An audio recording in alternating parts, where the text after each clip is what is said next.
Je n'ai pas envie de continuer à chanter, mais là derrière,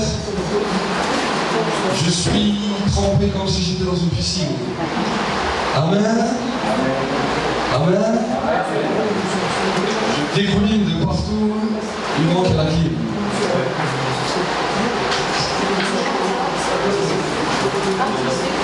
Amen. Est-ce que vous êtes dans la joie? Qu'il est bon d'être dans la présence de Dieu. Amen. La Bible nous dit que quand nous sommes dans la présence de Dieu, nous sommes les hommes et les femmes les plus heureux de la terre. Amen. Il y a quelque chose qui boue. Amen. Ça boue dehors, ça boue dedans, et on ne peut plus retenir ça. Amen. Amen. Avant le message, je vais encore donner les annonces. Je vais vous dire, nous avons encore jusqu'à dimanche pour reprendre tous les sujets de prière. Amen. Lundi, je vais commencer à jeûner et prier. Je vais remettre tous les sujets de prière que les frères, différents frères et sœurs ont devant le Seigneur. Amen.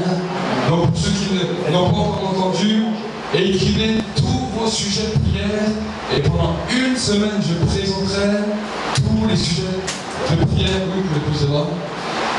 Je prierai pour tous les sujets de prière et je les présenterai à Dieu. Amen. Amen. Pour votre respect, je ne lirai pas les sujets de prière et pendant une semaine, je présenterai les sujets de prière au Seigneur. Amen. Et vous êtes ici, vous êtes de loin, de Marseille, de Marseille, on va nous envoyer des sujets de prière, de Paris, de tous les différents endroits, et nous voulons vraiment bénir le Seigneur. Amen. Amen. C'est ça. Amen. Avant de continuer, nous allons entendre quelques témoignages. Bref. 100 encore, bien. Amen. Sœur Brenda aussi, elle a un témoignage qu'elle puisse se souvenir pour raconter ce que le Seigneur a fait. Dis ce que le Seigneur a fait pour ça. Ben, on a prié pour mon dos, en fait. Je souffre de dos, depuis 2011. Je me suis blessé au travail. Et puis dimanche, que je suis passé ici, je me suis trouvé. Amen.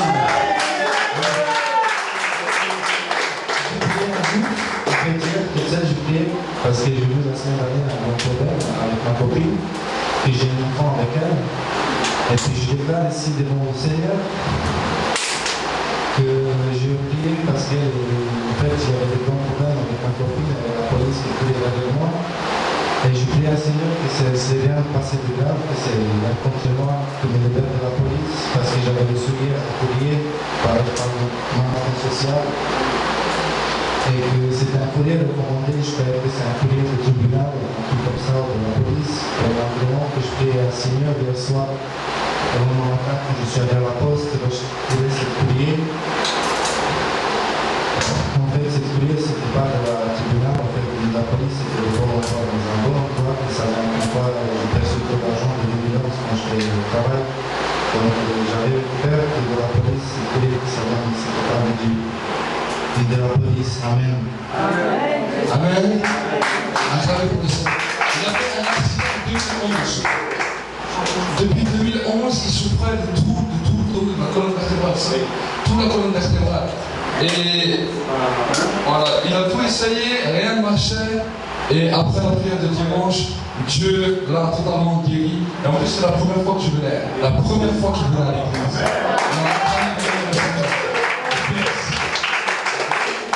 Amen. Sœur Brenda aussi un témoignage.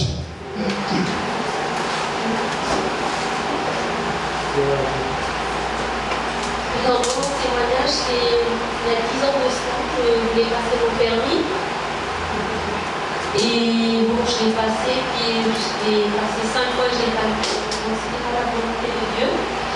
Et là, il y a un an et demi, j'ai commencé en 2012. Et bon, je me disais à cause de l'âge et tout, c'était un peu difficile. Mais malgré les combats, Dieu était là. Et j'ai passé mon code. J'ai eu mon code. Et en commençant la conduite, par contre, ça, j'ai eu pas mal de combats avec le moniteur qui, depuis les premières heures jusqu'à la 30e heure à peu près, qui disait peu des choses négatives que j'allais le rater après la conduite et tout. Et le vendredi, une semaine avant, donc j'avais prié et je m'ai demandé au pasteur parce qu'il me perturbait. Puis j'avais vraiment du mal et moi, bon, je priais mais ça me perturbait et avec des choses négatives. Et donc on avait prié parce que j'avais besoin. Et le pasteur avait dédié un esprit qui était derrière ce moniteur. Et depuis la première jusqu'à la 30e heure, c'est comme si c'était un peu, on va dire, bon, on va exagérer, mais comme un peu de l'harcèlement. Et quand on avait prié donc ce vendredi-là, une semaine avant, la semaine j'ai conduit les dernières heures avant de passer l'examen le 29, donc lundi, il y a une transformation, cet homme a été transformé. Donc Dieu vraiment a changé cet homme. Et vraiment, j'ai pu conduire vraiment les 5 dernières heures en toute sérénité dans la paix. Pendant toutes ces heures, j'ai conduit avec crainte et vraiment, je n'étais pas sûre de moi. Et là, c'est comme si vraiment, c'était une paix cette dernière semaine. Et donc là, mon dimanche, on a prié avec le pasteur Christelle et le pasteur Wally et tous les frères et sœurs que je remercie beaucoup, vraiment, qui m'ont soutenu dans la prière. Tous, vraiment tous. Hein. Je n'oublie personne. Et vraiment, quand je suis passée lundi, donc je suis arrivée, donc j'ai tout mis dans la main de Dieu. Et bon, c'est comme tous les examens, on a un peu peur, on est un peu angoissé. Et vraiment, les autres personnes qui sont passées avant moi, on se consulte un petit peu tous, elles disaient tous que celui qui nous faisait passer, donc c'était une dame, une inspectrice, qu'elle avait le visage dur et vraiment c'était celle dans la voiture. Et moi j'ai prié, j'ai dit non, moi je remets tout dans la main de Dieu parce qu'on a prié. Pourquoi je me découragerais? Bon, malgré qu'il y avait un peu de stress. Et quand je suis rentrée dans la voiture, alors ça vraiment, je ne crois pas, les anges étaient là. Il y a eu une paix comme jamais j'ai eu. Et vraiment, j'ai conduit du début jusqu'à la fin. Et cette dame, quand je suis rentrée dans la voiture, le visage était vraiment dans la paix. Cette dame n'avait pas un visage sec comme le disaient les autres, mais vraiment un visage que Dieu avait permis qu'elle soit une personne vraiment raisonnable. Et j'ai conduit en toute sécurité et vraiment Dieu était là jusqu'à la fin. Je suis sortie de la voiture, j'avais vraiment cette assurance que je l'avais réussi. Et vraiment j'ai attendu 3 jours le mercredi et vraiment Dieu a accompli vraiment sa volonté que j'ai mon permis.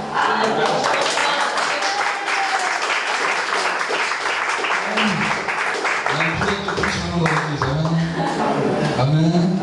Donc nous voulons aussi souhaiter la bienvenue au pasteur Alphonse, son épouse Marie qui vient de Paris, que nous puissions vraiment, vous lever et que nous puissions acclamer aussi pour le Seigneur pour la vie. Avec les frères Andrés, qui est avec eux, acclamer aussi pour le Seigneur pour la vie. Amen. On s'est rencontrés vraiment de manière surnaturelle. Et si le pasteur Alphonse peut venir nous dire 2 mots, comment on s'est rencontrés, qu'est-ce que le Seigneur a déjà opéré dans sa vie, qu'il puisse nous parler. Amen. Bonjour tout le monde, et pas dit bonsoir. Je suis un peu parfois timide. En tout cas, merci déjà pour le que tu fais, mais aussi pour l'épouse. En fait, vous connaissez bien l'histoire du pasteur Wally, on ne va pas encore revenir là-dessus. La soif que j'ai à mon épouse, la soif du réveil. Donc depuis fort longtemps, on avait déjà vu quelques vidéos sur enseignement.com par rapport au pasteur Ricardo Rodriguez. Mais ça fait qu'il y a quelques mois, en allant frapper sur enseignement.com, je suis tombé sur le pasteur Wally et son épouse. Donc du coup, au lieu de visionner la vidéo du pasteur Rodriguez, c'est homme de Dieu colombien, leur histoire m'a vraiment intéressé. Et en allant, j'ai lu leur témoignage, je me suis dit, c'est incroyable, j'ai été vraiment interpellé. Et puis après, j'ai arrêté l'ordinateur, mais je me suis dit, j'ai failli quelque chose. Il faut bien que je prenne leur numéro de téléphone quand même. Donc j'ai à nouveau allumé, j'ai eu son numéro de téléphone et je l'ai appelé. Et il était sur le pont là, il m'a rappelé. C'était formidable, juste après. Et donc je me suis présenté au téléphone, il a commencé effectivement à dire les choses effectivement que nous vivions, effectivement. Et j'avoue que c'est quand même curieux. pendant cet instant, avant que je parle avec lui, j'avais ouvert la Bible. J'avais pas envie de la lire. Excusez-moi, je sais que ça ne me choque pas. J'étais là, j'ai réfléchi, pourquoi j'ai pas envie de la lire aujourd'hui, la Bible? Et juste après que le pasteur Wally ait prié pour nous, mon épouse et moi, dans le ministère, pour que les dons se manifestent et toutes ces choses, je vous avoue que quand j'ai pris la Bible, quelque chose d'extraordinaire. J'ai lu 8 chapitres de la Bible, je n'étais pas fatigué. Je me suis dit, qu'est-ce qui s'est passé? Et c'est incroyable, il a dit des choses encore sur le ministère auquel nous sommes appelés. Et on était vendredi, le samedi, avec mon épouse, bien sûr, souvent on est ensemble. Et on a discuté avec un monsieur qui était là, d'un certain âge. Et le monsieur se posait des questions par rapport un peu à ce qu'il peut faire dans la maison de Dieu. Et des paroles, des consolations sont montées dans mon fort intérieur. Et nous avons donné à ces messieurs. Ces messieurs étaient comme illuminés. Il a dit, je ne savais pas que dans la maison de Dieu, il y avait de tels encouragements. Mais j'ai découvert vraiment à quoi je suis appelé, ce que je peux faire à l'église. On ne s'est jamais vu. Et nous avons pensé que c'était bon que mon épouse et moi nous puissions vraiment voir le couple. Et donc, au moment donné, nous devions nous voir du côté de Orléans, mais Dieu n'a pas permis. Et le pasteur, voilà, nous a dit, mais venez à Strasbourg. Et mon épouse a dit, c'est une bonne opportunité, parce que là, au moins, on va les avoir nous-mêmes seulement. Donc voilà, j'ai venu Dieu pour ça. Et vous savez, quelqu'un dit, mes oreilles avaient entendu parler, mais maintenant mes yeux ont vu. C'est plus seulement dans les vidéos, mais là je vois ce que Dieu fait. Et je peux vous garantir, vous avez un homme et une femme de Dieu. Vraiment, que Dieu vraiment vous bénisse. Acclamez pour le Seigneur. Ils repartent demain sur Paris. Amen. Et vraiment, on va travailler avec eux, pour les encourager également. Si vous avez des pensées dans la prière pour eux, priez pour eux. Amen. Amen, ils ont besoin. Amen. Nous allons prier pour la parole de Dieu et je vais inviter le pasteur Cristal. C'est le pasteur Cristal Soir qui va donner la parole à l'église. Amen. Prions ensemble. Seigneur, je veux réellement te bénir, je veux réellement te rendre gloire.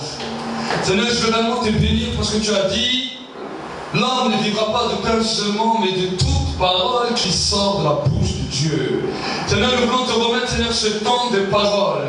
C'est ton esprit maintenant qui parle dans nos esprits. C'est ton esprit qui parle dans nos cœurs. Que Seigneur, mon Dieu, mon roi, cette parole puisse produire un effet, un fruit digne de la repentance dans nos vies. Seigneur, nous voulons te bénir, te rendre la gloire. Bénis ta servante encore. Voilà sa bouche. Voilà ton autorité, ta puissance. Nous te bénissons, te rendons grâce dans le nom de Jésus. Amen. Que Dieu vous bénisse. Amen.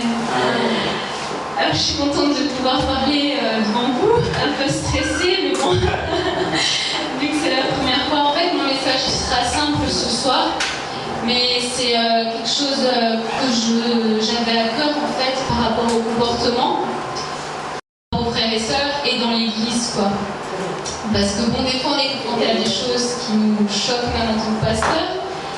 Mais j'aimerais en fait que dans l'église, il y a vraiment l'amour qui règne au sein de tout le monde, que tout le monde soit bien accueilli également dans l'église.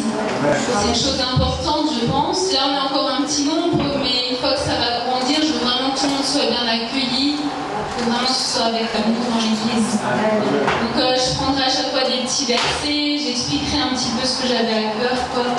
Mais vraiment, c'est avec amour que je vous le dis, il ne faut vraiment pas prendre des choses au premier degré, s'il y a des choses qui peuvent marquer, quoi. Soyez vraiment bénis. Donc en fait, mon premier point, c'était qu'est-ce que l'église? Donc l'église est un lieu, un rassemblement où les chrétiens viennent se rassembler. Il y a aussi des non-chrétiens qui viennent, des fois pour la première fois parce qu'ils entendent parler. Et vraiment, c'est un lieu où on rend hommage à Dieu. Donc c'est vraiment, on rend un culte, on donne ce qu'on a le meilleur de nous-mêmes à Dieu. On honore Dieu, on loue Dieu, on le remercie. Donc il y a des moments où il y a des moments de témoignage, de scène, mais c'est vraiment, on apporte le meilleur à Dieu. Donc vraiment, j'aimerais insister sur ça. On ne vient pas à l'église pour parler de ses problèmes et tout ça. Bien sûr, il y a une part où le pasteur va prier pour vous, les anciens vont prier pour vous, mais c'est surtout pour rendre un culte à Dieu, et également pour apprendre des choses. Parce qu'on est là en tant que pasteur pour vous enseigner, pour que vous puissiez avancer et pas rester bloqué là où vous êtes, quoi. Amen. Donc en fait, l'église, elle est dirigée par des pasteurs, comme vous voyez, qui sont eux-mêmes en fait dirigés par le Saint-Esprit. Nous allons surtout écouter ce que Dieu il nous dit et que nous allons vous l'apporter pour que vous puissiez avancer, quoi. Et que vous puissiez surtout vous affermir dans la foi, parce que c'est très important de grandir et de ne pas rester stable. Parce que beaucoup sont stables et après ils régressent, et même certains quittent les églises après parce qu'ils n'ont pas leur nourriture quotidienne. Le but c'est que quand vous venez et que vous venez en tant que nouveau converti, vous receviez la parole au début c'est du lait, mais après le but c'est que vous receviez la viande, on va dire, la parole qui va vous affermir dans la foi. Amen. Amen. Donc le premier thème c'est dans 1 Corinthiens 16 verset 20. Donc en fait j'ai pris le verset qui m'était à cœur, saluez-vous les uns les autres par un saint baiser. Donc ce premier point je l'avais à cœur parce que souvent il y a des gens qui arrivent à l'église, que ce soit ici ou dans d'autres assemblées, on a déjà vu pas mal. Et j'aimerais vraiment que quand il y a quelqu'un qui vient à l'église, que vous le saluez par un saint baiser. Que ce soit un homme, une femme, que vraiment vous lui montriez votre amour, que vous lui dites bonjour, que vous commencez à lui parler si c'est la première fois qu'il vient. Que vraiment il y a ce cœur chaleureux qui est là envers l'autre, que l'autre ne se sent pas seul, qu'il ne se sent pas éloigné, mais que vraiment il ressent cette chaleur en lui, quoi. Certains ils viennent pour la première fois et ils sont complètement, complètement dévastés par les situations de la vie. Donc c'est vraiment dans l'église qu'ils doivent trouver l'amour de Dieu, non le jugement, mais vraiment l'amour. Et ça c'est important, et même envers les frères et sœurs. Des fois, on a vu des choses où, voilà, ah non, je ne vais pas le saluer parce que je ne suis pas d'accord avec lui, je ne vais pas le saluer parce que sa tête ne me convient pas, ça n'existe pas dans l'église, ça. On va saluer son frère, sa sœur, n'importe la situation, n'importe comment elle est, on va la saluer. Amen. Amen. Donc mon deuxième point, c'était dans Colossiens 3, verset 13. Supportez-vous les uns les autres et faites-vous grâce réciproquement. Si quelqu'un a à se plaindre d'un autre, comme le Christ a fait grâce, vous aussi faites de même. Donc en fait, j'ai pris également ce verset parce que je veux vraiment que personne ne critique personne. S'il y a des choses à régler dans l'église, c'est à régler entre les frères et sœurs. S'il faut une troisième personne, on intervient. Je veux vraiment qu'il y ait la paix, que s'il y a un pardon à donner, on donne son pardon, qu'on ne retient pas.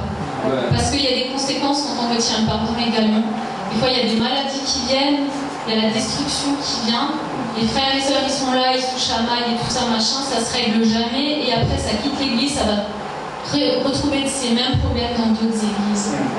Donc vraiment, je veux que personne n'ait à se plaindre de personne, mais que s'il y a quoi que ce soit, que les choses soient réglées. Et s'il faut un témoin, c'est pour un témoin. Que vraiment, on est ouvert, on n'est pas fermé, n'importe quel problème qu'il y a, on le règle avec vous, quoi. Il n'y a pas de problème. J'aimerais également prendre Philippiens 4, verset 5. Que votre douceur soit connue de tous, le Seigneur est proche. Amen. Donc en fait, j'ai pris ce verset également parce qu'en fait, je veux pas qu'il y ait d'agressivité quand vous parlez avec les uns aux autres, en fait, que vous ayez vraiment de la douceur en vous. Donc il y a une différence entre le feu et la douceur et tout ça machin, parce qu'en fait on a déjà entendu aussi qu'ils nous ont dit « Ah, vous êtes trop agressif quand vous prêchez ». Il y a une différence entre l'agressivité et le feu. Le feu c'est quelque chose qu'on reçoit de Dieu, on est plein, on est bouillant et en fait on l'exprime. On l'exprime parce qu'on veut vous communiquer dans ces choses-là. Et c'est quelque chose d'important. Parce que nous, notre but, c'est pas d'être agressif, c'est de vous aimer, de vous donner de la douceur, de vous l'exprimer. Mais seulement des fois, quand il y a le feu, et ben on le manifeste, mais c'est pas de l'agressivité, quoi. Et même entre vous, quand vous parlez, le but, c'est vraiment que vous vous parlez avec douceur, que vous engueulez pas. Parce que des fois, les tons, ils montent entre certains. Mais c'est vraiment pas le but, quoi. Vraiment avec douceur, parce que quand on est dans la paix, la douceur, les choses se passent beaucoup mieux. Beaucoup mieux, dans le calme, dans le respect, et personne ne se sentira rejeté ou agressé. Vraiment, il faut qu'il y ait cette paix, cette douceur, quoi. Parce que c'est un comportement comme ça qui sera exemplaire au vu de ceux qui viennent la première fois et au vu de ceux qui sont dans l'église. Et ensuite, j'ai pris en fait un verset conduisez-vous avec sagesse envers ceux du dehors. En fait, les gens de l'extérieur, en fait, ils regardent les chrétiens comme les non-chrétiens. Mais en fait, quand vous sortez à l'extérieur, les gens, ils vous regardent. Par n'importe quel comportement. Donc c'est pour ça que j'insiste sur ça. Parce qu'on a des gens de dehors qui viennent et j'aimerais vraiment pas qu'ils se sentent jugés sur quoi que ce soit. On peut être amené à accueillir dans l'église un jour des prostituées qui viendront habillées d'une manière courte, on va dire, maquillées, tout ça, machin. Mais je veux vraiment pas que l'église donne de jugement. Parce que je veux que quand elles viennent à l'église, elles reçoivent vraiment l'amour de l'église et c'est ce qui va les amener à la repentance. On condamne le péché, mais on aime le pécheur parce que Dieu lui-même a donné sa vie pour nous. Et quand il a donné sa vie, en aucun cas il nous a jugés. Il l'a donné pour nous, donc nous, c'est pas à nous de juger ceux qui viennent. Il faut vraiment les accepter de tout votre cœur, même d'aller leur parler, ne les mettez pas à l'écart. Ça, c'est des choses qui sont voyantes, mais des fois, il y en a certains qui viennent avec des péchés qui ne sont pas voyants. Mais acceptez-les aussi, aimez-les vraiment, parce que c'est dans l'Église qu'ils doivent trouver l'amour, la paix, le réconfort, le pardon. Toutes ces choses sont vraiment très importantes. Et j'avais un exemple justement à donner, parce que cette semaine, en fait, j'étais sur Internet et ça m'a fait un petit peu rigoler. Mais c'était vraiment touchant. En fait, il y a eu un pasteur qui devait reprendre une église en tant que pasteur principal, quoi. C'était le pasteur adjoint. Et en fait, il voulait voir comment était l'église dans laquelle il arrivait. Donc en fait, il s'est déguisé, personne ne le connaissait, quoi. Il s'est mis en clochard, à l'état de clochard. Et il s'est mis en fait dans la cour où les voitures étaient parquées. Et en fait, il a commencé à faire la manche. Il a commencé à dire bonjour aux chrétiens qui arrivaient le dimanche matin et tout. Et en fait, quand il a fait la manche, eh ben, personne ne lui a rien donné. Personne ne lui a dit bonjour. Et puis quand il est arrivé dans l'église, il voulait s'asseoir vers l'avant et tous les anciens ils sont venus, ils l'ont mis derrière. Et en fait, ça m'a choquée, quoi, parce que j'ai dit souvent, on a des comportements comme ça, négligents vers le prochain qui a peut-être pas d'argent, qui est pauvre. Et vraiment, je veux vraiment que ces gens-là soient également acceptés dans l'église. Et au cours de la réunion, en fait, ce qui s'est passé, c'est que il était toujours au fond de la salle et à un moment, en fait, le pasteur, il dit voilà, donc aujourd'hui, je vais vraiment vous présenter le pasteur adjoint qui est ici et tout. Et les gens, ils ont commencé à applaudir, ils étaient tout contents qu'il y ait le pasteur qui arriverait, quoi. Et d'un seul coup, cet homme déguisé, enfin habillé en état de clochard, il s'est avancé et d'un seul coup, tous les tableaux des mains se sont arrêtés. Et tout le monde l'a regardé. Et à ce moment-là, il est arrivé devant et il a dit je suis vraiment choqué du comportement des chrétiens. En fait, j'ai fait ça exprès pour voir l'état de l'église. On m'a mis à côté, on m'a même pas regardé. Et la Bible a dit qu'on est censé donner un verre d'eau à celui qui n'a rien, donner à manger à celui qui n'a pas. Je ne vous ai pas dit de tout donner, mais de faire un geste. Quand vous voyez quelqu'un comme ça, ne le méprisez pas, quoi. Même dans l'église, déjà ici, quand on était à nos tout débuts, je me souviens, il y avait un jeune homme qui aujourd'hui n'est plus là, il est décédé, quoi. Mais il était arrivé dans l'église et il n'avait plus rien. Et en fait, avec les frères et sœurs, ce qu'on avait fait, on a dit, voilà, on ne va pas le crier sur les toits. On a pris ceux qui étaient vraiment assis dans l'église, qui étaient vraiment stables, le noyau. Et on a dit voilà, il n'a rien, on va faire un geste. Chacun va ramener quelque chose pour cette personne. Donc il y en a qui ont ramené à manger. Moi j'avais un matelas, vu qu'il n'avait pas de matelas, j'avais un matelas en trop, je lui ai donné un matelas. Et quand il est venu à l'église, il était vraiment touché de la générosité, touché de l'amour que les chrétiens en fait ils lui avaient porté.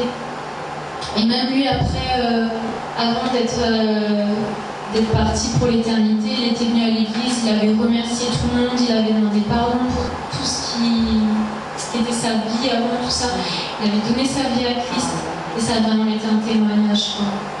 Donc c'est pour ça vraiment ne négligez pas ceux qui viennent et qui n'ont rien. Mais c'est pas évident pour eux non plus, quoi, de rien avoir. Donc il faut pas juger, quoi. Et j'aimerais également dire que donc, nous devons, par tous ces témoignages-là, être des modèles en action et en personne. C'est ça qu'il faut retenir, quoi. Parce que Dieu, en fait, il ne regarde pas notre extérieur. On peut être bien habillé et tout, mais avoir le cœur pourri, entre parenthèses. Le cœur, il peut être complètement à côté de la plaque, envers Dieu, on peut avoir un super bel extérieur, mais vraiment l'intérieur pourri.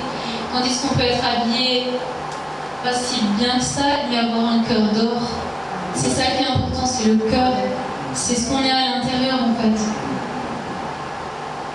Parce que vous ne savez jamais à qui vous êtes confronté. Ça peut être quelqu'un de très bien, extérieur, mais intérieur ne sera pas bien, comme ça peut être quelqu'un de très bien intérieur, mais d'extérieur on ne le verra pas. C'est ça. Un jour aussi, il y avait un témoignage que j'avais entendu. Une femme, elle avait dit à Jésus, ouais, j'aimerais bien que tu viennes me visiter chez moi et tout, je prépare un repas. Et la dame, elle attendait et tout. Et en fait, le téléphone, il a sonné quelques heures après. Et cette personne, elle avait Jésus au bout du fil. Et Jésus lui dit, ouais, je vais venir te visiter aujourd'hui dans cette journée. Elle fait, ok, c'est bon, je prépare le repas, je prépare ma table, genre ma maison et tout. Et 3 fois de suite, le téléphone, il a sonné, quoi. Je viens aujourd'hui dans ta maison. Et en fait, 3 fois d'affilée, une personne est venue sonner à la porte. Et elle était également comme un sans-abri. Et en fait, il a dit oui, je devais venir dans ta maison. Alors elle fait non, toi tu ne devais pas venir dans ta maison. Moi j'attends Jésus. Et elle s'attendait à un truc merveilleux qui allait venir chez elle. Mais en fait, il avait pris cette forme pour voir la réaction également. Et après les 3 fois qu'elle avait fermé sa porte, le téléphone il a ressonné. Et alors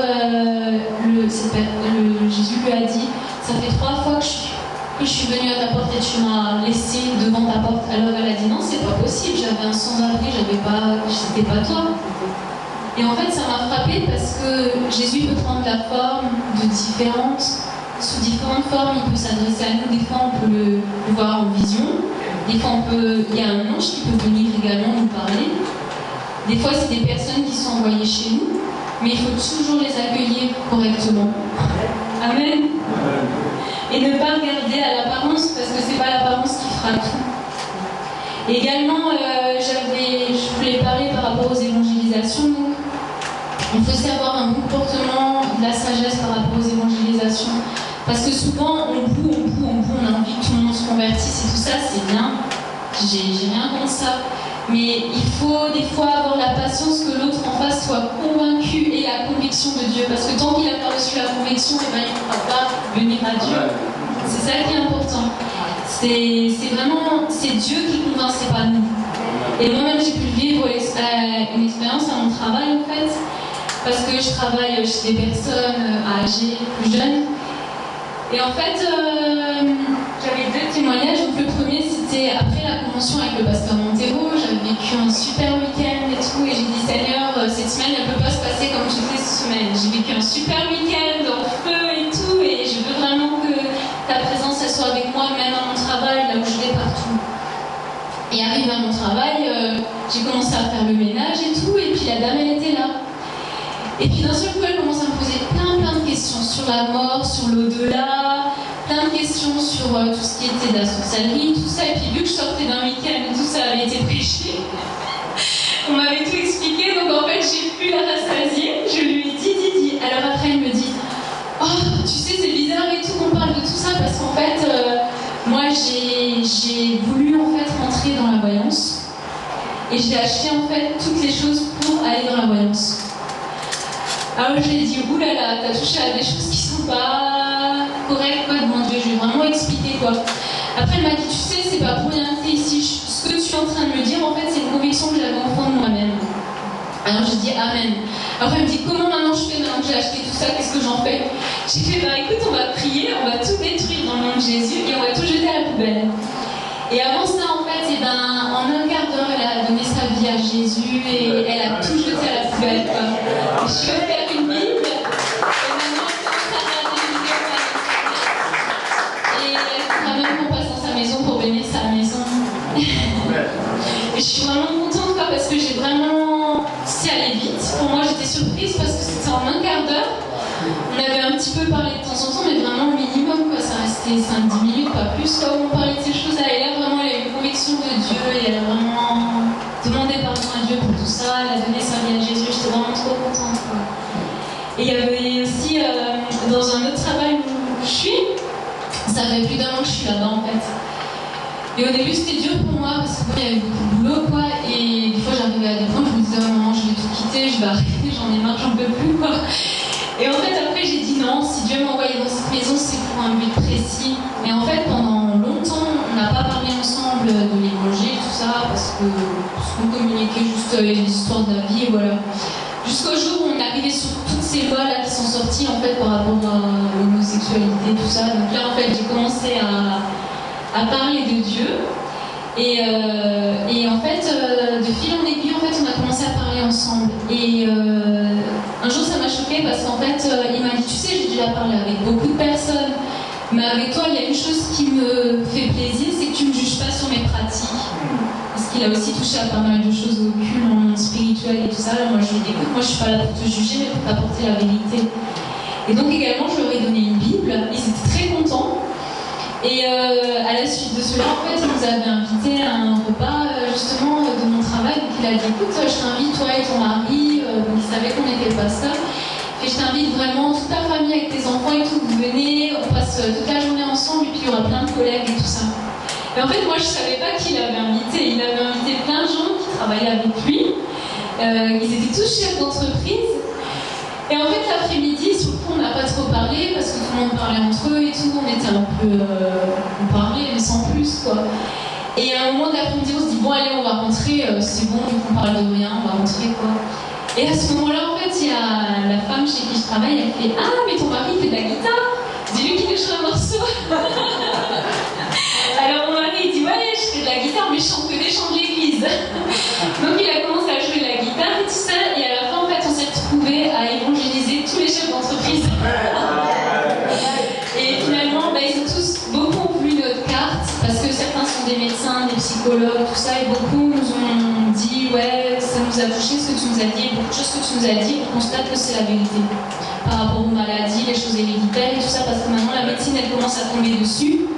Que quand le grand-père il avait ça, le père a aussi ça, le fils a aussi ça, et de génération en génération, ça se rapatrie, quoi. Ça se transmet, quoi. Et donc là, on leur a donné leur carte, et en fait, ils vont également regarder les vidéos par internet. Donc c'est pour ça vraiment que je dis témoigner avec amour, avec paix, avec joie. Des fois, il y a un temps pour témoigner, on ne va pas laisser les gens se venir avec Dieu et tout ça, machin, mais attends une occasion pour pouvoir parler et demande à Dieu vraiment que c'est lui qui touche le cœur des gens. Parce que toi, tu peux rien faire. C'est Dieu qui convainc. Amen. Ensuite, mon cinquième point était vraiment des choses que j'ai vues qui m'ont choquée dans plusieurs églises. Je veux vraiment qu'il n'y ait aucune racine de racisme dans l'église. Je veux vraiment qu'on soit noir, blanc, chinois, africain, congolais, français, n'importe quoi en fait, que tout le monde soit la bienvenue dans l'église. Que ce soit une église multinationalité. Il y a tous les peuples qui puissent venir ici. De toute façon, ça tend à 10 000 personnes, donc à mon avis, il n'y aura pas que des blancs. Il y aura de toutes les nationalités, et vraiment, je veux que ça se passe bien, n'importe quelle ethnie, quelle race, quelle couleur qu'ils soient acceptés dans l'église. Parce qu'il y a des choses des fois qui se passent où je ne suis pas d'accord, où voilà, on est arabe, on est ci, on est ça, on ne parle pas avec parce qu'on ne veut rien savoir, parce qu'on a une racine d'amertume en nous. Des fois qui sont transmis des pères. Il y a une fois un film que j'ai regardé parce que j'étais beaucoup intéressée à l'histoire en fait sur Hitler. Et en fait ça m'a choquée parce que cet homme en fait au départ il était un simple peintre. Et du jour au lendemain il y a cette racine qui était dans sa vie. Et en fait ça a commencé à se former tout petit.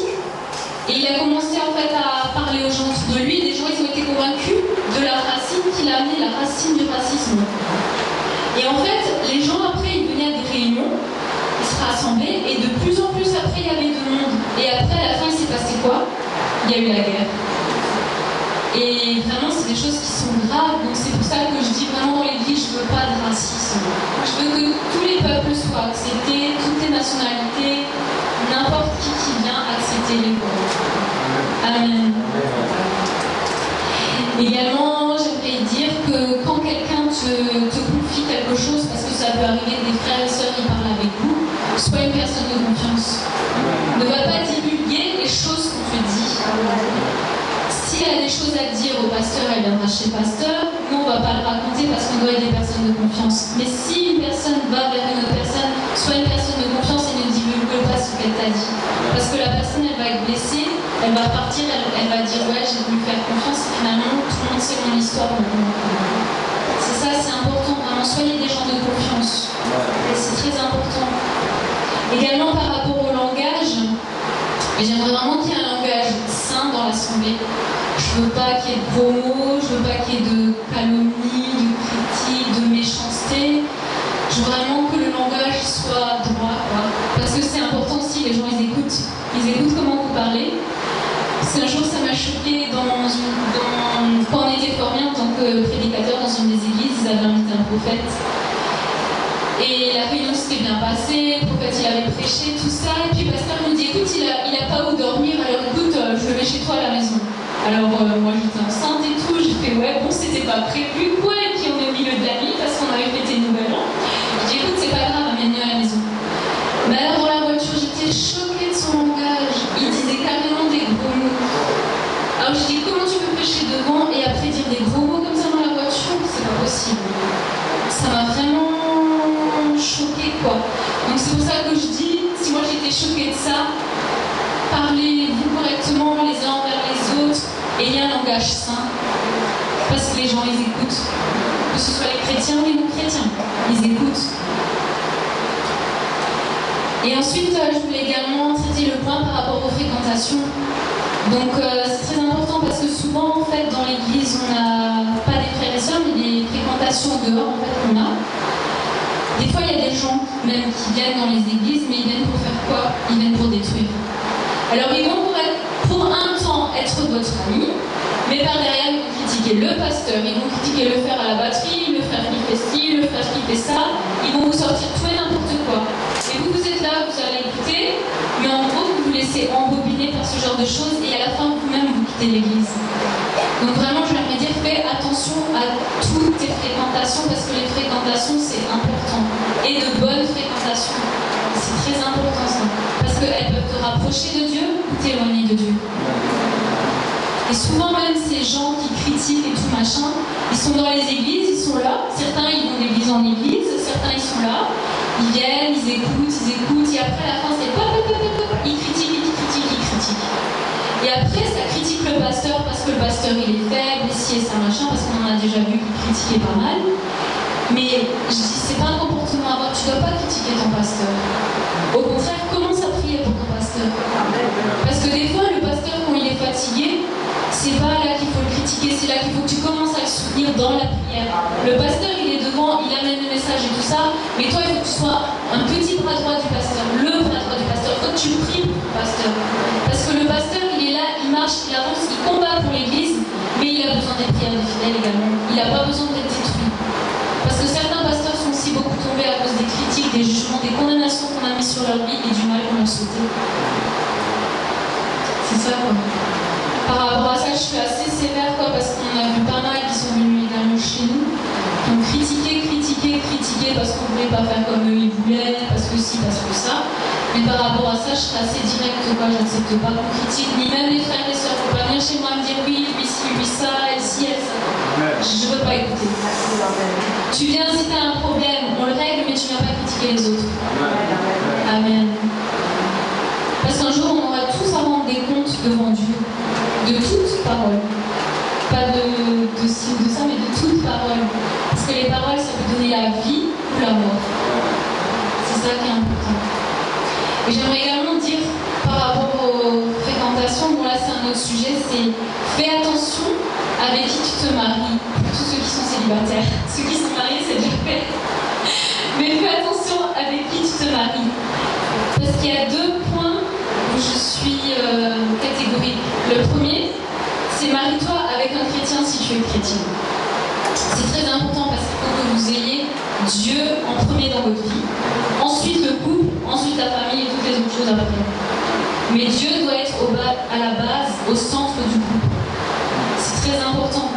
Et également, prends quelqu'un qui soit de la même foi que toi. Si toi t'es bouillante, explosive, tout ça, prends quelqu'un qui a le même cœur que toi.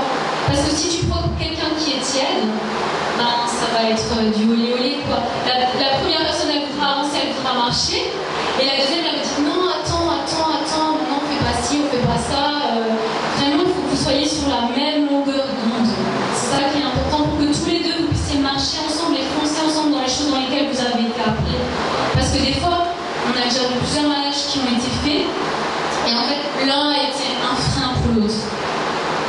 le mari par exemple était appelé à un ministère, mais par précipitation il a pris quelqu'un parce que voilà, il voulait se marier. Et finalement, l'autre a été un frein. Mais une fois qu'on est marié, il n'y a pas de divorce. Ça n'existe pas normalement chez les chrétiens, le divorce. À part, il y a des situations qui sont là. Mais vraiment, j'aimerais dire, le divorce ne devrait pas exister dans l'Église.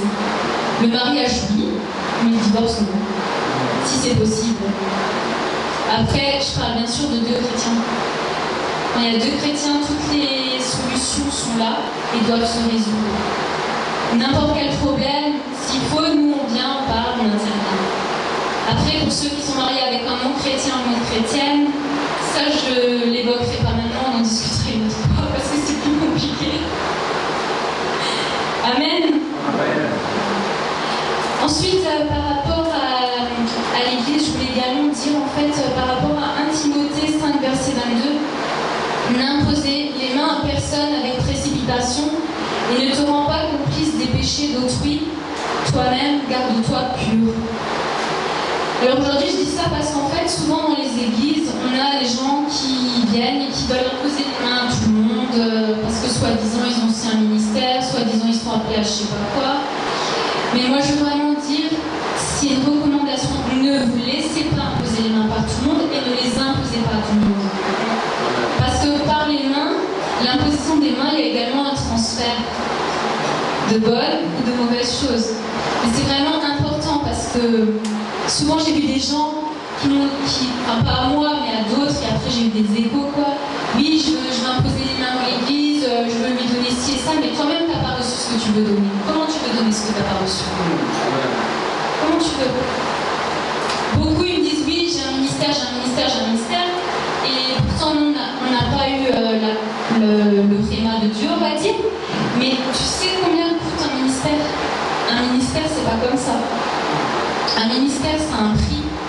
Il y a des étapes qui sont difficiles à passer parce qu'on en a passé aussi des étapes et c'est pas comme ça qu'on s'est autoproclamé du jour au lendemain. Non. On s'est pas autoproclamé, mais il faut vraiment qu'il y ait l'appel de Dieu sur un ministère. Parce qu'il y a des choses des fois qui sont difficiles à passer, des fois on est au bord de pleurer, ce qui est déjà arrivé quoi. Moi j'ai déjà craqué plusieurs fois parce que voilà, il y a eu plein de choses. Mais vraiment, faut qu'il y ait le réma de Dieu. Donc vraiment, n'imposez pas les mains les uns aux autres comme ça.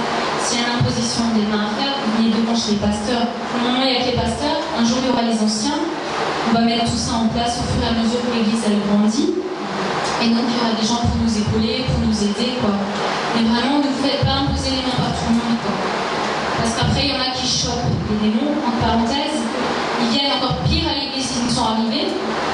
Il y en a des fois qui arrivent, ils ont des douleurs et après on découvre que oui, tel m'a imposé les mains, moi je voulais pas, mais lui m'a forcé. Non. Soyez vraiment strict par rapport à ça, ne laissez pas imposer les mains pour tous. Surtout si vous ne le sentez pas, quoi, vous dites non, je ne veux pas. Et il le prendra avec amour, vous le dites avec amour et c'est tout, quoi. Je pense qu'il le prendra avec amour. Également par rapport à l'église, en fait, j'ai voulu aussi parler de ça, en fait, parce qu'on a déjà des gens qui sont venus dans l'église et qui ont voulu eux-mêmes prophétiser. Alors, pourquoi on ne laisse pas prophétiser tout le monde ici? Parce qu'on a déjà vu plusieurs cas de personnes qui sont venues pour détruire l'église. Certains, ils n'étaient pas d'accord, ils ont commencé à hurler dans toute l'église, ce qui s'est passé à la convention dernière. Donc en fait, quand il y a des choses comme ça, si c'est une femme, j'interviens, ou une personne qui a été mandatée pour ça, de toute façon il y aura un service d'ordre la prochaine fois, il y aura une convention. Donc si c'est un homme, c'est mon mari ou un homme qui a été mandaté pour, Christian peut-être la prochaine fois. Donc vraiment on met des personnes en place pour reprendre certaines personnes si ça va pas, quoi. Parce qu'on veut vraiment pas qu'il y ait des ordres dans l'église. Ce qui s'est passé, ça s'est passé, on s'y attendait pas, moi je suis intervenue, mais bon la personne elle avait déjà un problème avec les esprits, elle était possédée par rapport à ça. Moi je l'ai amenée dehors, je voulais parler avec elle, elle ne voulait pas parler. Alors après elle m'a dit son but final c'était de venir détruire. Alors je dis là si vous êtes venu pour détruire, au revoir, vous pouvez partir parce qu'ici ça ne marche pas. Ici je ne laisse pas parler tout le monde dans l'église, je suis vraiment très stricte par rapport à ça, je sais. Certains disent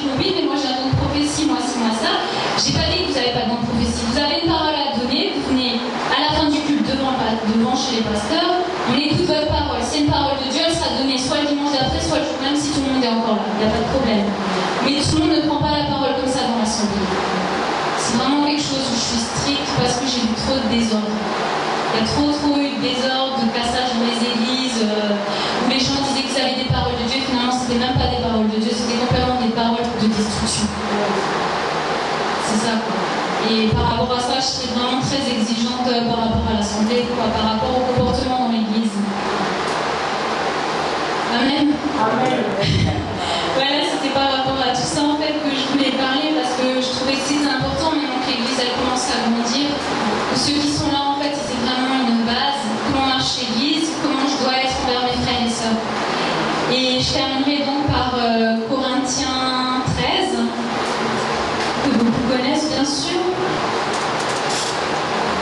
Verset 4, l'amour est patient, l'amour est serviable, il n'est pas envieux, l'amour ne se vante pas, il ne s'enfle pas d'orgueil, il ne fait rien de malhonnête, il ne cherche pas son intérêt, il ne s'irrite pas, il ne médite pas le mal, il ne se réjouit pas de l'injustice, mais il se réjouit de la vérité, il pardonne tout, il croit tout, il espère tout et il supporte tout. L'amour ne succombe jamais. Donc si vous ne savez pas comment aimer vos frères et sœurs, là vous avez le message en entier. L'amour, la douceur, la paix et la patience, je mettrai. C'est les fruits en fait de l'esprit, les fruits dont chaque chrétien devrait être armé, je dirais. Ça devrait être les fruits qu'on a dans notre cœur, pas les autres fruits qui viennent du diable, mais ces fruits-là. Amen. Amen. Ça fait un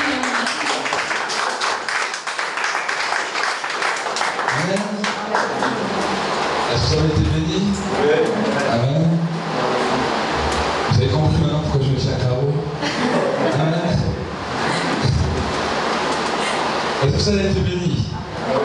Amen. Il est bon des fois d'être rappelé, des fois à l'ordre de nos consciences, de connaître les choses, de connaître les directions dans lesquelles Dieu nous montre.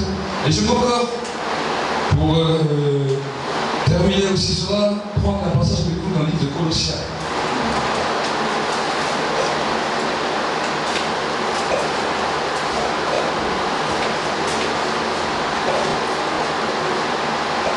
C'est après Philippiens.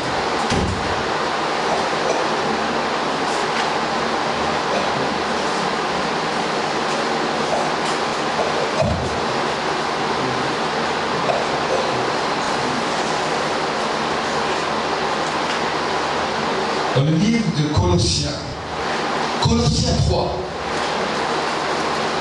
Colossiens 3, on va commencer par le premier verset. La Bible nous dit: si donc vous êtes ressuscités avec le Christ, recherchez les choses d'en haut, où le Christ est assis à la droite de Dieu. Pensez à ce qui est en haut et non à ce qui est en bas sur la terre. Car vous êtes morts et votre vie est cachée avec le Christ en Dieu. Quand le Christ, votre vie paraîtra, alors vous paraîtrez aussi avec lui dans la gloire. Maintenant nous allons lire le verset 5 qui nous dit: faites donc mourir votre nature terrestre, l'inconduite, l'impureté, les passions, les mauvais désirs et la cupidité qui est une idolâtrie. Amen. Donc je vais juste parler de deux thèmes. Nous avons entendu plusieurs paroles par rapport à la discipline, par rapport aux choses que le Seigneur nous dit. Mais nous allons voir ce qui fait également défaut à nos propres vies. Amen. Les choses dans lesquelles Jésus a dit: celui qui veut être mon disciple, qu'il renonce à lui-même et qu'il se charge de sa croix et qu'il le suive. Amen. Qu'il apprenne à mourir à lui-même. Souvent on dit apprendre à mourir à soi-même. Qu'est-ce que ça veut dire? Qu'est-ce que ça veut dire apprendre à mourir à soi-même? Alors pour Paul vient nous parler. Regarde. Il nous dira dans le verset 5: faites donc mourir votre nature terrestre. Donc dans la nature terrestre, il nous dira ce que c'est la nature terrestre. L'inconduite, premièrement. L'impureté, les passions, les mauvais désirs et la cupidité. 5 points dans lesquels la Bible nous dit que nous devons faire mourir, parce que ces 5 points devant Dieu sont comparables à de l'idolâtrie. Amen. Ces 5 points, c'est ce qui nous demande de Dieu. Ces 5 points. Donc l'impureté, l'inconduite, les passions, les mauvais désirs et la cupidité. Ça, ce sont 5 points que, mon frère, ma soeur, tu n'as pas besoin de chasser un démon pour régler ce problème. Tu dois faire mourir ça dans ta vie. Amen. Souvent, on voit un démon, j'ai des problèmes avec mon inconduite, avec l'impureté, avec les passions. Ça, la Bible nous dit que ce sont des choses à faire mourir dans ta vie. Amen. Pourquoi je dis que ce n'est pas un démon? Parce qu'un esprit, on ne peut pas le faire mourir. Et là, l'apôtre Paul nous dit, faites-donc mourir. Est-ce que vous comprenez la différence? Un esprit, on ne peut pas le tuer, on ne peut pas le faire mourir. Par contre, notre nature humaine, on peut la faire mourir. Amen. Ensuite, nous allons voir maintenant, qu'est-ce que nous pouvons chasser? Quel démon, quel genre de démon, quelle influence démoniaque nous pouvons chasser? Parce que les influences démoniaques viennent aussi des fois détruire nos vies. Nous allons lire ensemble, regardez. Nous allons continuer dans le livre de Colossiens 3, mais nous allons descendre un petit peu plus bas, dans le verset 8. La Bible nous dit, mais maintenant, rejetez tout cela, la colère, l'animosité, la méchanceté, les calomnies, les paroles grossières qui sortiraient de votre bouche. Ça, ce sont les influences démoniaques dans lesquelles la Bible nous dit que nous devons rejeter. Amen. Amen. Un démon, on ne peut pas le faire mourir, mais on peut le repousser, on peut le rejeter. Ça, ce sont les influences démoniaques qui viennent nous détruire. Regardez, lisons ensemble encore. Lisez avec moi. Mais maintenant, vous aussi, rejetez tout cela. La colère, l'animosité, la méchanceté, la calomnie, la parole grossière qui sortirait de ma bouche. Amen. Vous savez, c'est bon que nous pouvons parler.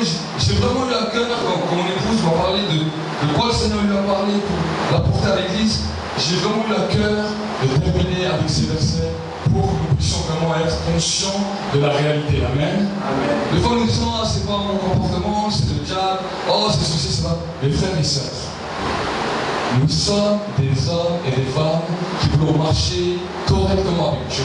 Amen. Donc pour marcher correctement avec Dieu, il faut savoir ce qu'on doit faire mourir et savoir quand nous devons confronter les plus fortes des ténèbres qui veulent nous détruire. Amen. Si on ne comprend pas ça, tu vas tourner en rond, à droite, à gauche, tu ne pourras jamais avancer correctement. Donc il y a des choses. L'apôtre Paul nous a montré, à travers ces versets, qu'il y a deux caractéristiques dans la vie d'un homme. Les premières choses dans lesquelles je dois faire mourir, l'apôtre Paul appelle cela l'idolâtrie. Ça veut dire, l'idolâtrie est quelque chose qui vient entre toi et Dieu. Ce n'est pas seulement une statue. Vous savez, souvent les gens disent, mais moi je n'ai pas de statue, moi je ne posterne pas devant les statues. Mais la Bible nous dit que tout ce qui est l'idolâtrie, c'est l'inconduite, l'impureté, les passions, les mauvais désirs, la cupidité, qui est l'idolâtrie. Et vous savez, avant que je dise ces versets, quelque chose m'avait interpellé. Et à un moment donné, je réfléchissais à ma vie passée. Ma vie passée avec les filles, avec toutes les choses que je faisais avant que je sois converti. Et quand je réfléchissais à tout ça, j'ai posé une question au Seigneur. J'ai dit, mais Seigneur, il y a une chose que je voudrais quand même te poser la question. Toi, tu as dit que c'est un péché. Mais je voulais savoir dans quel niveau tu le vois ton péché. Comme ça, c'est un jour que quelqu'un même me pose la question, je pourrais me répondre. Et le Seigneur m'a répondu d'une manière claire et efficace. Et il m'a dit ces choses. C'était une idolâtrie que tu avais fait dans ta vie et tu avais fait une idole du sexe. C'est ce que Dieu m'a dit. Et quand j'ai ouvert ma parole, je suis tombé sur ce verset. J'ai dit merci Seigneur. J'ai dit ce que toi tu m'as dit, c'est la vérité. Beaucoup de gens, dans leur vie, dans leur cœur, ont des idoles. La Bible nous dit quelque chose de particulier. La Bible nous dit, débarrassez-vous des idoles.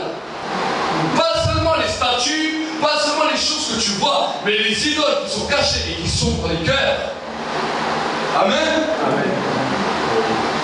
L'inconduite, la cupidité, on aime l'argent, on aime ces choses-là. Vous savez, si on pourrait déraper, si quelqu'un nous énerve, oh, aujourd'hui on va déraper un peu. C'est quelque chose qu'on aime à l'intérieur de nous-mêmes. Amen. Ce sont des choses que l'être humain aime. Et Jésus a dit, celui qui veut être mon disciple, qu'il renonce et qu'il fasse mourir de quelque chose. Amen. Tu veux aimer le Seigneur de tout ton cœur. Alors dis Seigneur, maintenant je me débarrasse de toute idolâtrie dans ma vie. Amen. Débarrasse-toi de l'idolâtrie. Fais mourir cette idolâtrie. Dis Seigneur, tant de fois j'ai placé dans mon cœur des sanctuaires pour ces idoles. Ça, c'est des sanctuaires, des passions, des choses mauvaises. Ce sont des sanctuaires que tu as fait dans ton cœur. Et c'est pour cela que tu en rêves même la nuit. Certaines choses en rêvent, il y a des gens qui rêvent d'argent même la nuit. Ils sont en train de compter l'argent et de compter. Ils ont des idoles dans leur cœur. Et quand on leur prêche l'évangile, on a l'impression qu'ils ne veulent rien entendre. Parce qu'ils n'ont pas compris qu'ils ont des idoles et des sanctuaires, des ténèbres dans leur cœur. Le Seigneur nous a dit, fais mourir ça. Amen. Fais mourir ça. Ensuite, deuxième des choses. Maintenant, nous sommes tous, vous avez entendu la sœur avant. La sœur Brina, quand elle a raconté par rapport à son permis. Quand elle est venue chez moi, elle m'a dit, pasteur, cet homme me harcèle. Dès que je roule, il n'arrête pas de me harceler au point que je ne peux plus. Je dis, ma sœur, à ce moment-là, ça c'est un esprit mauvais qui est derrière cette personne. Je lui dis, il a une colère, une amertume. Ça c'est un démon. Je vais le lier, vous allez voir, votre monsieur va être changé. J'ai prié avec elle, j'ai lié les puissances des ténèbres qui étaient derrière cet homme. J'ai dit, maintenant cet homme il va être doux comme un agneau. Elle est revenue vendredi, elle m'a dit, c'est pas possible. Je suis rentré dans la voiture, j'ai l'impression que c'est d'autres personnes. Il y a des choses dans lesquelles il y a des démons derrière, mais il y a d'autres choses où c'est nous qui devons apprendre à faire mourir notre nature. Amen. Parce que l'idolâtrie nous éloigne de Dieu. On aime Dieu, on veut servir Dieu, mais à un moment donné, on est bloqué à cause de cette idolâtrie. Amen. Ensuite, maintenant, quand on est dévié de l'idolâtrie, quand cette idolâtrie nous va faire mourir, maintenant notre vieille nature est crucifiée avec Christ. Si nous vivons, ce n'est plus nous qui vivons, c'est le Christ qui vit en nous, avec une nouvelle nature, avec une nouvelle perception de la vie, avec une nouvelle perception des frères et sœurs, avec une nouvelle perception du monde de dehors. Amen. L'inconduite peut aussi être la peur, l'anxiété, la crainte du lendemain. On peut faire une idolâtrie de ça. Essayer de tout faire à la perfection pour que demain je suis bien. Allô? Vous êtes prêts? On n'entend plus rien tout d'un coup. C'est pour ça que Jésus t'a parlé à Cécile, il m'a dit, les amis, ne vous inquiétez pas du lendemain. Si tu ne t'inquiètes pas du lendemain, le monsieur lendemain s'inquiétera lui-même pour tout ce que tu as besoin. C'est mon ami, le lendemain est mon ami. Quand je me couche, je dors comme un bébé. Je dis, monsieur lendemain a déjà tout préparé pour moi. Amen. Le lendemain s'inquiétera de lui-même. C'est pas moi qui l'a dit, c'est mon Seigneur. Amen. Amen. Mais ensuite, maintenant, nous sommes confrontés chaque jour à de la colère, de l'animosité, de la méchanceté, des calomnies et des paroles grossières qui sortiraient de nos bouches. Ça, mon frère, ma soeur, là, à ce moment-là, nous ne sommes pas confrontés à la vieille nature, nous sommes confrontés à des esprits impurs. Amen. À des influences démoniaques qui veulent venir te détruire, te perturber, pour que tu sois déstabilisé avec Dieu et pour que tu ne sais même plus comment marcher avec Dieu. Bien des fois, nous voulons marcher avec Dieu, nous commençons à prier, nous commençons à adorer. Et il suffit que quelqu'un fait quelque chose sur ta vie, une parole sort de ta bouche, tu es déstabilisé, tu ne sais même plus comment marcher. Une colère vient. Alors tu étais tout fait tout blanc. Quelqu'un dit quelque chose de mauvais sur toi. Quelqu'un fait quelque chose de mauvais sur toi. Une colère commence à monter. Et quand tu veux retourner vers Dieu, tu as l'impression que tu es bloqué. C'est une influence démoniaque qui veut t'éloigner de Dieu. Amen. Amen. Est-ce que vous avez compris la différence? Une animosité. Je deviens, on dit souvent la loi de la jungle. Je surveille le tout, je deviens quoi? Est-ce que tu es un animal? Est-ce que tu es un animal? Oh, je deviens comme un chien enragé. Ah bon, tu es comme un chien enragé. Après ce soir, je vais te voir, vous rappeler mes dents. Au moins, tu seras vraiment un chien. Mon ami, on ne dit pas des paroles comme ça.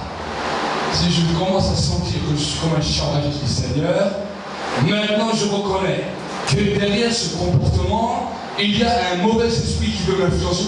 Toi, démon, je te dis au nom de Jésus, je te rejette. Et vous allez voir, vous allez devenir comme un agneau. Amen. La méchanceté. Tu es là, tu arrives quelque part. Oh, celui-là, regarde celui-là. Il t'aime pas. Oh, il ne faut pas aimer celui-là. Frère, ma sœur, nous sommes des gens qui devront être influencés par le Saint-Esprit et non par les démons. Amen. Vous les connaissez, les lois spirituelles. On vous enseigne les lois spirituelles comme ça, vous êtes des hommes et des femmes faits. Amen. Comme ça, vous voyez quand il y a des problèmes avec votre chair et quand il y a des problèmes avec les démons. Et vous allez voir que chaque fois dans nos vies, on va être confronté à ça. Amen. Je n'ai pas dit que vous êtes habité des démons. Je dis que ce sont des influences démoniaques qui viennent commencer à vous déstabiliser pour vous empêcher d'entrer dans la présence de Dieu.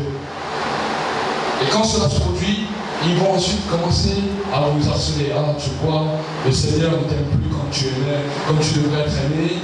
Le Seigneur n'accepte plus ta prière comme elle devrait être acceptée. Et à ce moment-là, tu commences à rentrer en décadence. Et à ce moment-là, déjà, viens te tenter. Il dit, mais avant, il y avait des idoles dans ta vie. Des passions, des tentations, des choses qui étaient là. Rouvre ces temples. Ils étaient fermés jusqu'à aujourd'hui. Ouvrez-les. Ça va faire du bien, mon ami. Et beaucoup de gens trouvent le plaisir au péché à ce moment-là. Jusqu'à ce moment, le péché n'était pas encore rentré dans leur vie. Mais au moment où ils ouvrent le temple de l'idole dans leur vie, à ce moment-là, le péché est là, parce que là, ils sont coupables d'idolâtrie contre Dieu. Amen. Amen. C'est pour ça que Jésus a dit, garde ton cœur plus que toute autre chose. Plus que toute autre chose. Amen. Veillez sur votre conduite, non comme des fous, mais comme des sages, avec crainte et tremblement. Amen. La conduite est quelque chose qui est important. Parce que la conduite, c'est ce qui va favoriser le fruit de l'esprit sur ta vie. Amen. Les dons, tu peux les recevoir, tu pries, tu reçois des dons. Ça, c'est bien. Mais la conduite va caractériser et manifester les fruits de l'esprit dans ta vie qui sont mentionnés dans le livre de Galates 5. Amen. Et les puissances des ténèbres sont là pour te déstabiliser, pour que jamais ces fruits se manifestent dans ta vie. Alors ils viennent avec la colère, l'animosité, la méchanceté, toutes ces choses, pour que jamais tu puisses entrer avec les fruits de l'esprit, la douceur, la paix, la patience, la persévérance, toutes ces choses, toutes ces bonnes choses. Est-ce que vous comprenez? Est-ce que vous comprenez? Ça, c'est le but des démons. Et en plus, s'ils savent que tu as reçu des dons de la part du Seigneur, ils ont dit, on va créer avec cet individu, avec cet homme, avec cette femme, un scandale aux yeux des autres. Un scandale! Non seulement ils vont être dégoûtés, ils vont tout lâcher, mais deuxièmement, ils auront un sujet de scandale. Alors je vais vous dire, ne soyons ni un sujet de scandale, mais écrasons la tête du serpent, écrasons la tête du diable et dis-lui, tu es venu pour me séduire, tu es venu pour me détruire, mais je te rejette, toi et tous tes démons. Amen. En tant qu'enfant de Dieu, ne me dites pas que vous êtes enfant de Dieu, vous êtes rempli de Saint-Esprit, que ces choses-là ne vous est jamais arrivées. C'est celui qui me dit que ces choses-là ne me sont jamais arrivées, qu'il n'y avait jamais d'animosité, jamais de méchanceté, jamais toutes ces choses-là dans son cœur qui voulait commencer à agir. Alors je dis bien devant, t'es meilleur que moi. T'es meilleur que moi. Parce que je sais que la vie de chaque homme est confrontée à toutes ces choses, qu'ils soient croyants ou non croyants. Croyants ou non croyants. Des fois, je regarde certaines personnes, j'ai l'impression que c'est des bêtes sauvages. La Bible nous appelle ça l'animosité. Comment un homme, une créature qui est d'apparence à l'image de Dieu, commence à se comporter comme un animal? Est-ce que tu fais ça normal? Avec toute l'intelligence que Dieu a donnée à l'homme, qu'un homme se comporte comme un animal. Les amis, c'est qu'il y a un problème de monnaie. Amen. Amen. Je n'ai pas dit que toute personne a habité le démon, ce n'est pas ce que je dis. Mais l'influence des ténèbres, l'influence démoniaque essaie de toucher toute personne et même les chrétiens. Et parce que le peuple de Dieu ne comprend pas ces choses, il périt par le manque de connaissance. Ça nous choque ce soir. Ça nous réveille, ça nous ouvre les yeux. Alors tu te dis, ah, je croyais que les démons étaient loin. Et alors tu étais dans ta cuisine, c'était juste là à côté de toi en train de te pousser. Ah, des pensées de méchanceté, des pensées de calomnie, toutes ces choses. Combien de fois ça nous arrive? Une personne ne t'a pas dit bonjour. Pourquoi elle n'a pas dit bonjour? Qu'est-ce que tu as fait encore à celui-là? Ah, il y a encore quelque chose que par celui-là, ça ne va pas se passer comme ça la prochaine fois que je le vois. Mes frères, ma soeur, à ce moment-là, un démon est en train d'influencer. Pour témoigner de Dieu, quand tu voudras prier, ces pensées sont tellement fortes que tu oublieras Dieu et tu dis d'abord je vais régler mon problème. Ah, Dieu a dit que je dois d'abord régler mon problème avec mon frère. D'abord je vais l'attraper, je lui règle son problème et après je règle mon Dieu. Et quand tu essaies de régler son problème, les paroles sont tellement terribles qui sont dans ta bouche. Tu dis, ah, moi les chrétiens, je parle comme ça. Et tu règles mon Dieu, et le démon dit, ah, il ne faut plus parler comme ça, Dieu, maintenant t'es plus trop tard, c'est pas péché. Les frères et sœurs, ce sont des choses qui arrivent souvent, plus souvent qu'on croit. Plus souvent qu'on croit. Dans le couple, entre un homme et une femme.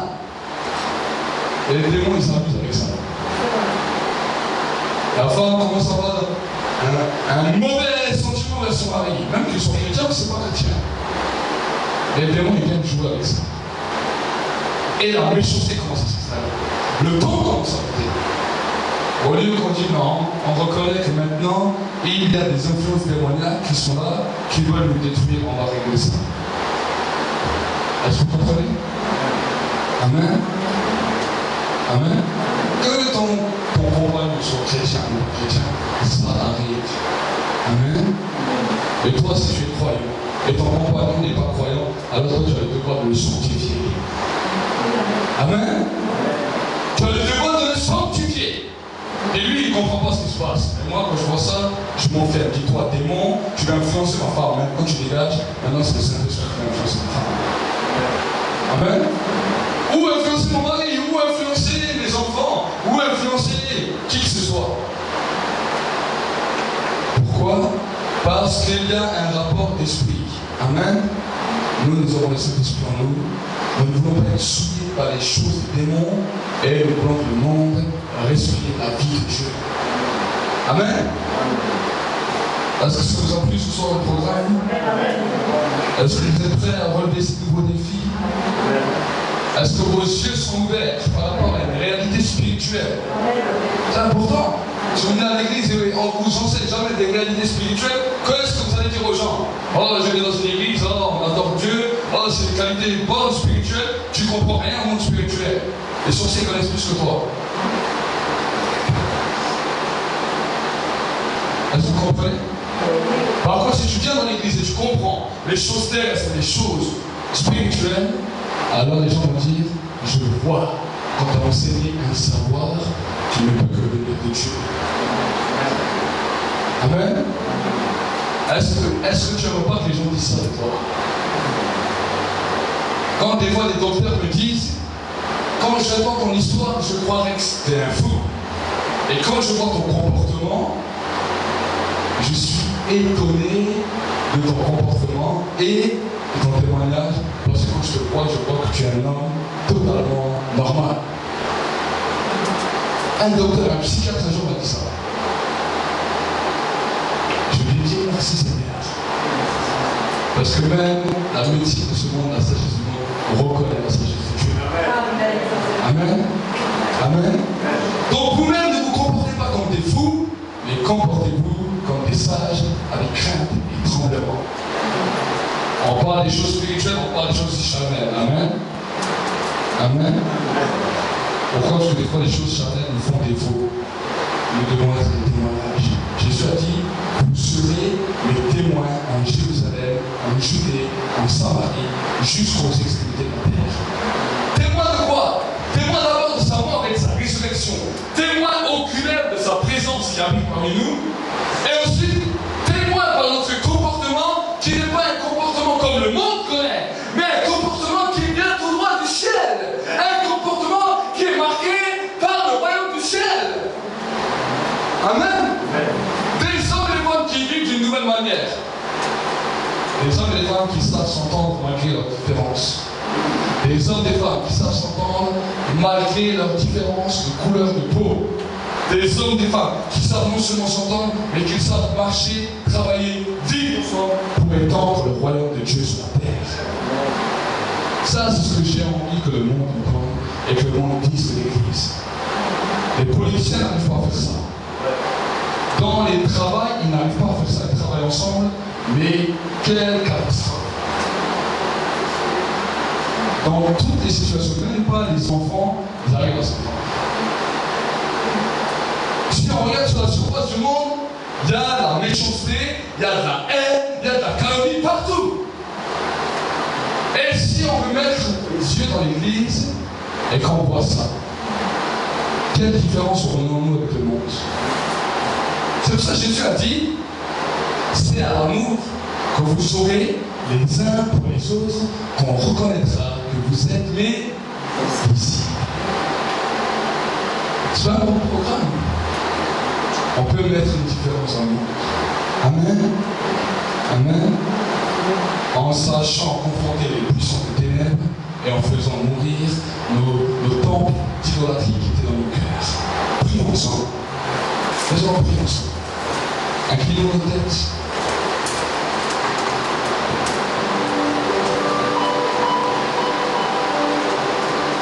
Et pour un instant, j'aimerais parler à ton cœur. Le Seigneur aimerait parler ce soir à ton cœur. Ce soir, on ne va pas faire un appel, parce que nous sommes tous confrontés par ces choses. Toi, comme moi, comme tout le monde, nous sommes confrontés à ça. Mais ce soir, alors que nous avons entendu ces vérités qui nous touchent, l'un et l'autre, qui touchent dans nos foyers, qui touchent dans nos familles, qui touchent dans notre travail, mettons-nous devant Dieu un instant. Et disons-le, Seigneur, apprends-nous. Apprends-nous à te ressembler. Apprends-nous à marcher comme toi tu veux. Et si peut-être tu veux lui demander pardon pour ton comportement, lui demander pardon pour ce tel temple d'idolâtrie que tu avais dans ton cœur, alors c'est le moment de dire, Seigneur, je détruis ce temple d'idolâtrie que j'ai dans ma vie. Et je repousse ces influences démoniaques qui veulent me détruire. Parle à Dieu, c'est un moment où tu parles avec Dieu. Et je vais prier aussi avec vous, dans ma propre vie, on va prier pour nos propres vies ensemble. Amen. C'est un moment où nous nous mettons tous ensemble devant Dieu. Prions ensemble. C'est là que je viens ce soir avec l'Église. Et Seigneur mon Dieu m'envoie avec l'Église, avec également les internautes qui écouteront cette vidéo, Seigneur. Et Seigneur, ensemble ce soir, nous allons venir devant toi. Seigneur, mon Dieu, m'envoie jusqu'à présent, Seigneur. Bien des fois, nous ne sommes pas toujours l'exemple que je voudrais que nous soyons. Nous ne sommes pas toujours l'exemple que tu attends que nous soyons, Seigneur, devant toi. Et Seigneur, mon Dieu, moi, aujourd'hui, nous voulons venir ensemble devant toi pour premièrement renverser ces temples d'idolâtrie qui étaient dans nos cœurs, Seigneur. Renverser ensemble, Seigneur, ces temples d'idolâtrie qui nous éloignent de toi. Et Seigneur, nous voulons que nous soyons réellement les temples du Saint-Esprit. Tu as dit, vous êtes le temple du Saint-Esprit. Et dans ce temple, il n'y a pas de place pour les idoles. Dans le temple de Dieu, il n'y avait pas de place pour les idoles. La Bible nous dit que quand ils ont dressé la statue à côté, quand les Philistins avaient leur statue, leur idole, et qu'ils ont mis l'arche de l'alliance à côté, leur idole est tombée, leur idole s'est fracassée. L'arche de Dieu qui est le symbole de la présence de Dieu, qui est le symbole du Saint-Esprit dans la vie de l'homme, là où il y avait des idoles, invite maintenant le Saint-Esprit pour que ces idoles soient brisées ce soir dans le nom de Jésus. Dans le nom de Jésus. Et Satan maintenant, toi et toutes tes influences démoniaques que tu as libérées à travers le monde, que tu as libérées, nous l'arrêtons maintenant dans le nom de Jésus. Nous rejetons maintenant. Dis avec moi, je rejette. Je rejette. La colère. La colère maintenant. Maintenant, elle quitte ma vie. Cette influence quitte ma vie. Dans le nom de Jésus. Maintenant, dans le nom de Jésus. La méchanceté qui voulait m'influencer, qui voulait pervertir mon cœur, je le rejette maintenant. Dans le nom de Jésus. Je rejette la calomnie. La calomnie contre mon prochain. La calomnie contre mon frère et ma soeur. Si tu es marié, peut-être la calomnie contre ton mari, la calomnie contre ton épouse. La calomnie peut-être contre tes enfants, peut-être la calomnie contre tes parents. Je dis, je rejette. Je rejette maintenant dans le nom de Jésus. Je t'ai démasqué. Et je proclame la vie de Dieu. Maintenant, je rejette également tout gros mot et toute parole grossière qui sortirait de ma bouche. Et je proclame que ma bouche doit honorer le Seigneur. Et que les paroles de grâce et de vie doivent sortir de ma bouche. Parce que je suis le temple du Saint-Esprit. Seigneur, je viens devant toi. Merci. Parce que maintenant, je peux dire avec l'apôtre Paul que je suis une nouvelle création. Tout péché, toute maladie qui était attachée à toutes ces choses, maintenant doivent quitter ma vie au nom de Jésus. Maintenant doivent fuir de ma vie. Dans le nom de Jésus. Tout blocage spirituel est brisé maintenant. Est brisé. Dans le nom de Jésus. Dans le nom de Jésus. Je vais prier. Maintenant, laisse tes mains. Lève-toi seulement. Levez-vous là où vous êtes à votre place. Je vais prier. Laisse tes mains, ferme tes yeux. Seigneur, je veux réellement te bénir. Je veux réellement te rendre gloire. Seigneur, j'appelle maintenant une vie nouvelle. Seigneur, mon Dieu, mon roi, que l'habitation maintenant du Saint-Esprit soit totalement nettoyée, visitée par ta présence. Visitée par ta présence. Seigneur, que cette maison qui est ta maison, devienne, Seigneur, un lieu d'adoration dans le cœur de chacun de tes frères et sœurs.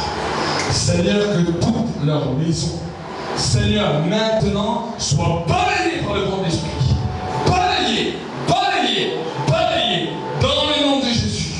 Balayée. Et maintenant, toute inconduite, toute impureté, toute passion, tout mauvais désir, toute culpabilité, tous ces temples d'idoles, qu'ils soient brisés maintenant. Brisés maintenant dans le nom de Jésus. Et Seigneur, que ce soir, quand ils vont dormir, à partir de ce soir, je déclare sur la vie, mes frères et mes sœurs, que quand ils se réveillent demain matin, ils voient que ces temples d'idoles sont brisés et que des nouvelles pensées soient là. Qu'ils voient de leur vie, de eux-mêmes, que des nouvelles pensées impactent leur vie pour la gloire de ton nom. Je bénis ton peuple. Merci Seigneur pour ta présence, pour ta gloire et ta fidélité.